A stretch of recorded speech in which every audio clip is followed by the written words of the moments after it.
আমি জয়নুল আবেদিন আপনাকে স্পষ্ট করে বলে যাচ্ছি, যদি আমার কোন বক্তব্যে কোনদিন নবীজির শানে এক শব্দ বেয়াদবিমূলক শব্দ পেয়েছেন, খোদার কসম আপনি আমাকে ফোন করবেন, আমি সাথে সাথে তওবা করব।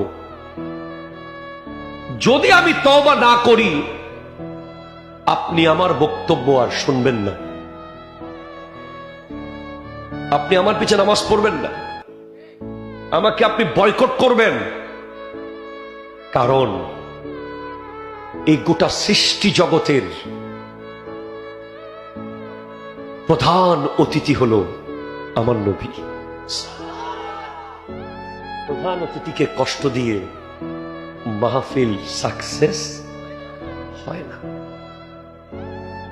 ভাইজান, প্রথম কথা হলো, যদি আপনি অটল থাকতে চান, আল্লাহ আমার রব বলেছেন, এই কথার উপরে যদি আপনি অটল থাকতে চান মৃত্যুর আগ পর্যন্ত, আপনার জন্য প্রথম শর্ত হলো ইশকে মুস্তাফা, নবীজির প্রেম।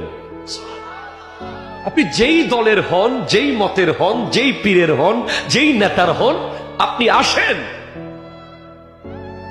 আমরা মুসলমানরা এক হয়ে যাই। এক হতে চান কে কে? হাত তুলে বলেন তো দেখি। নারায়ে তাকবীর, নারায়ে রিসালাত, কোরআন সুন্নাহর আলো। মারহাবা, জোরে বলেন।